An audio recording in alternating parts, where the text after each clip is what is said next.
ആഗോളതലത്തിൽ വിവിധ വഴികളിൽ അടിസ്ഥാന അവകാശങ്ങൾക്കും പ്രാതിനിധ്യത്തിനും വേണ്ടി വനിതകൾ പോരാടുന്ന കാലത്ത് മനുഷ്യർക്ക് ഒരു വഴിത്തിരിവായി ഓർമ്മിക്കപ്പെടാവുന്ന വിധത്തിൽ തന്റെ മുദ്ര പതിപ്പിച്ച ഒരു വനിതയാണ് ഇൻഡോ അമേരിക്കൻ വംശജയായ സുനിത വില്യംസ്. മുമ്പ് 2 ബഹിരാകാശ യാത്രകൾ നടത്തിയ സുനിത വില്യംസ് ബോയിംഗ് സ്റ്റാർലൈൻ ബഹിരാകാശ പേടകത്തിന്റെ ക്രൂ ഫ്ലൈറ്റ് ടെസ്റ്റ് മിഷൻ പൈലറ്റായി ഇപ്പോൾ സേവനമനുഷ്ഠിക്കുന്നു. അടുത്തിടെ സുനിത വില്യംസും സഹയാത്രികനായ ബൂഷ് വിൽമോറും ബഹിരാകാശത്ത് കുടുങ്ങി ഭൂമിയിലേക്കുള്ള മടക്കത്തീയതി അനിശ്ചിതാവസ്ഥയിലാണ്. പക്ഷേ അവർ സുരക്ഷിതരാണെന്ന് നാസ പറയുന്നു എന്നൊക്കെയുള്ള വാർത്തകൾ നമ്മൾ കണ്ടിരുന്നു.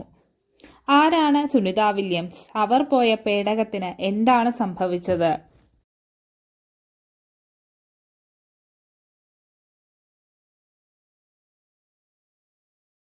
1965 സെപ്റ്റംബർ 19 ഇന്ത്യക്കാരനായ ഇൻഡോ അമേരിക്കൻ ന്യൂറോ അനാട്ടമിസ്റ്റായിരുന്ന ദീപക് പാണ്ഡെയുടെയും സ്ലൊവീനിയനായിരുന്ന ഉർസുലിൻ ബോണി പാണ്ഡെയുടെയും മൂന്നാമത്തെ മകളായി സുനിത ലിൻ പാണ്ഡ്യ എന്ന സുനിത വില്യംസ് ജനിച്ചു. സുനിത വില്യംസിന്റെ പിതൃകുടുംബം ഗുജറാത്തിലെ മൊഹസാന ജില്ലയിലെ ജുലാസനിൽ നിന്നുള്ളതാണ്.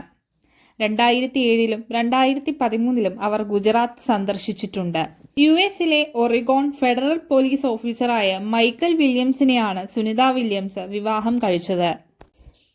1983 സുനിത വില്യംസ് മാസ്സ്യൂട്ടിലെ നീതാം ഹൈസ്കൂളിൽ നിന്ന് ബിരുദം നേടി.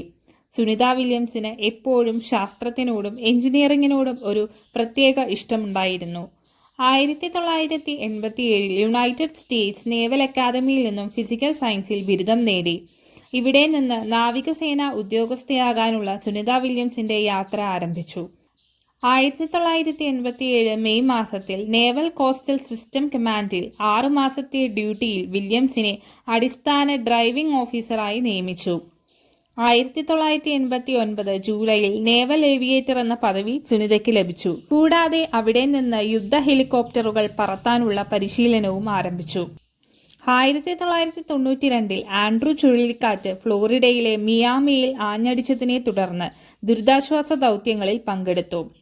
1995 സുനിത വില്യംസ് മെൽബോണിലെ ഫ്ലോറിഡ ഇൻസ്റ്റിറ്റ്യൂട്ട് ഓഫ് ടെക്നോളജിയിൽ നിന്ന് എഞ്ചിനീയറിംഗ് മാനേജ്മെന്റിൽ ബിരുദാനന്തര ബിരുദം നേടി. 1998 ഓഗസ്റ്റിലാണ് ജോൺസൺ സ്പേസ് സെന്ററിൽ ഒരു ബഹിരാകാശ യാത്രികയായി സുനിത വില്യംസിന്റെ യാത്ര ആരംഭിച്ചത്. ഫ്ലൈറ്റ് എഞ്ചിനീയറിംഗിലെ സുനിത വില്യംസിന്റെ അനുഭവം കണക്കിലെടുത്താണ് നാസ സുനിതയെ തെരഞ്ഞെടുത്തത്. ഈ സമയത്ത് അവർ റഷ്യയിലെ മോസ്കോയിലേക്ക് പോയി. അവിടെ റോബോട്ടിക്സിനെയും മറ്റ് സാങ്കേതിക വിദ്യകളെയും കുറിച്ച് പഠിച്ചു. മോസ്കോയിലുള്ള കാലത്ത് ഇന്റർനാഷണൽ സ്പേസ് സ്റ്റേഷനിലേക്കുള്ള ദൗത്യങ്ങൾക്കായി തയ്യാറെടുക്കുന്ന സഞ്ചാരികൾക്കൊപ്പം സുനിത പ്രവർത്തിച്ചു.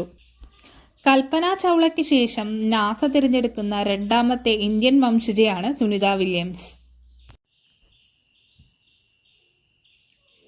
സുനിത വില്യംസ് തന്റെ ആദ്യ ബഹിരാകാശ യാത്ര നടത്തിയത് 2006 ഡിസംബർ 9 സ്പേസ് ഷട്ടിലായ ഡിസ്കവറിയിലാണ്. ഈ പര്യവേഷണം 14-15 എന്നറിയപ്പെടുന്നു. ഇതിൽ സുനിത വില്യംസ് ഫ്ലൈറ്റ് എഞ്ചിനീയറായി സേവനമനുഷ്ഠിച്ചു. ഈ സമയത്ത് സുനിത വില്യംസ് അവിടെ വിവിധ ശാസ്ത്രീയ പരീക്ഷണങ്ങൾ നടത്തുകയും 4 തവണ ബഹിരാകാശത്ത് നടക്കുകയും ചെയ്തു. 29 മണിക്കൂറും 17 മിനിറ്റുമാണ് സുനിത വില്യംസ് ഇതിന് എടുത്തത്. 195 ദിവസമാണ് സുനിത വില്യംസ് ഈ ദൗത്യത്തിനിടെ ബഹിരാകാശത്ത് ചെലവഴിച്ചത്. അക്കാലത്ത് ഒരു സ്ത്രീയുടെ ദൈർഘ്യമേറിയ ഒറ്റ ബഹിരാകാശ യാത്ര എന്ന റെക്കോർഡ് സുനിത വില്യംസ് സ്ഥാപിച്ചു. പക്ഷേ 32 മണിക്കൂറും 36 മിനിറ്റും ബഹിരാകാശത്ത് നടന്ന പെഗി വിറ്റ്സൺ സുനിത വില്യംസിന്റെ റെക്കോർഡ് മറികടന്നു. ഒടുവിൽ 2007 ജൂൺ 22 അറ്റ്ലാന്റിസ് ദൗത്യത്തിൽ സുനിത വില്യംസും സഹയാത്രികരും ഭൂമിയിലേക്ക് സുരക്ഷിതമായി തിരിച്ചിറങ്ങി. ബഹിരാകാശ ചരിത്രത്തിലെ അവിസ്മരണീയമായ ഒരു നിമിഷത്തിൽ ബഹിരാകാശ സഞ്ചാരി സുനിത വില്യംസ് 2007 ഏപ്രിൽ 16 ശ്രദ്ധേയമായ ഒരു നേട്ടം കൈവരിച്ചു. അന്താരാഷ്ട്ര ബഹിരാകാശ നിലയത്തിൽ മാരത്തോൺ ഓടുന്ന ആദ്യത്തെ വ്യക്തിയായി മാറി.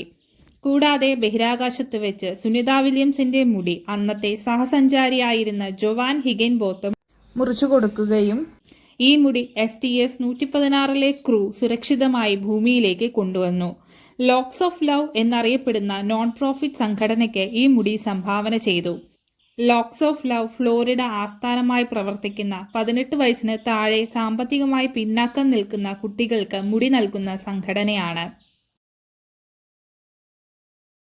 സുനിത വില്യംസിന്റെ രണ്ടാമത്തെ ബഹിരാകാശ ദൗത്യം നടന്നത് 2012 ജൂലൈ 14 TMA-05M എന്ന സോയൂസ് പേടകത്തിലാണ് സുനിത വില്യംസ് പോയത്. ഈ പര്യവേഷണം 2012 നവംബർ 18 വരെ നീണ്ടുനിന്നു. സുനിത വില്യംസ് 4 മാസം ബഹിരാകാശ ലബോറട്ടറിയിൽ ഗവേഷണവും പര്യവേഷണവും നടത്തി. 127 ദിവസം ചെലവഴിച്ച ശേഷം നവംബർ 18, 2012 ഭൂമിയിലേക്ക് തിരിച്ചെത്തി. 2 ദൗത്യങ്ങളിലായി സുനിത വില്യംസ് ബഹിരാകാശത്ത് മൊത്തം 322 ദിവസം ചിലവഴിച്ചിട്ടുണ്ട്. 50 മണിക്കൂറും 40 മിനിറ്റും ബഹിരാകാശത്ത് നടന്നിട്ടുമുണ്ട്. ഒരു വനിത ബഹിരാകാശത്ത് നടന്ന സമയത്തിന്റെ പട്ടികയിൽ സുനിത വില്യംസ് രണ്ടാമതാണ്. ബഹിരാകാശ യാത്രികരായ ബാരി ബുഷ് വിൽമോർ, സുനിത വില്യംസ് എന്നിവരെ വഹിച്ചുള്ള നാസയുടെയും ബോയിങ്ങിന്റെയും സ്റ്റാർലൈനർ ബഹിരാകാശ പേടകം 2024 ജൂൺ 5 വിക്ഷേപിച്ചത്. ഈ ദൗത്യത്തിന്റെ പ്രാഥമിക ലക്ഷ്യമായിരുന്നത് അന്താരാഷ്ട്ര ബഹിരാകാശ നിലയത്തിലേക്ക് ഒരു ക്രൂഡ് ആൻഡ് ടെസ്റ്റ് ഫ്ലൈറ്റ് നടത്തുക എന്നതാണ്. സ്റ്റാർലൈനറിന് ബഹിരാകാശ യാത്രികരെ സുരക്ഷിതമായി ഇന്റർനാഷണൽ സ്പേസ് സ്റ്റേഷനിലേക്കും തിരിച്ചും ഭൂമിയിലേക്ക് കൊണ്ടുപോകാൻ കഴിയുമെന്ന് ഉറപ്പാക്കുന്നു. ബഹിരാകാശത്തെത്തിയപ്പോൾ സ്റ്റാർലൈനറിന് ഹീലിയം ചോർച്ചയും ത്രസ്റ്റർ പ്രശ്നങ്ങളും അനുഭവപ്പെട്ടു. ബഹിരാകാശ പേടകത്തെ നിയന്ത്രിക്കുന്നതിന് ഈ ത്രസ്റ്ററുകൾ അത്യന്താപേക്ഷിതമാണ്. ഏതെങ്കിലും തകരാർ കാര്യമായ അപകട സാധ്യതകൾ സൃഷ്ടിച്ചേക്കാം. ഈ വെല്ലുവിളികൾക്കിടയിലും വിൽമോറും സുനിത വില്യംസും സുരക്ഷിതരാണെന്നും അടിയന്തര ഘട്ടത്തിൽ ഭൂമിയിലേക്ക് മടങ്ങാൻ പേടകത്തിന് ശേഷിയുമുണ്ടെന്നുമാണ് നാസയും ബോയിങ്ങും ഊന്നിപ്പറയുന്നത്. സുനിത വില്യംസ് ഹിന്ദു മതം പിന്തുടരുന്നു.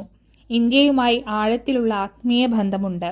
2006 ഡിസംബറിൽ സുനിത വില്യംസ് ഭഗവത്ഗീതയുടെ ഒരു പകർപ്പ് അന്താരാഷ്ട്ര ബഹിരാകാശ നിലയത്തിലേക്ക് കൊണ്ടുപോയി. പിന്നീട് 2012 ജൂലൈയിൽ ഉപനിഷത്തുകളുടെ ഒരു പകർപ്പും ചേർത്തു.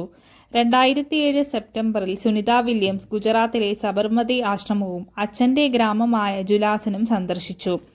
സുനിത വില്യംസ് വേൾഡ് ഗുജറാത്തി സൊസൈറ്റിയുടെ സർദാർ വല്ലഭായ് പട്ടേൽ വിശ്വപ്രതിഭ പുരസ്കാരം ലഭിച്ചിട്ടുണ്ട്. കൂടാതെ 2013 ഗുജറാത്തിലെ ഗുജറാത്ത് ടെക്നോളജി യൂണിവേഴ്സിറ്റി സന്ദർശിച്ചതിന്റെ ഭാഗമായി അധികൃതർ സുനിത വില്യംസിന് ഹോണററി ഡോക്ടറേറ്റ് നൽകി ആദരിച്ചിട്ടുമുണ്ട്.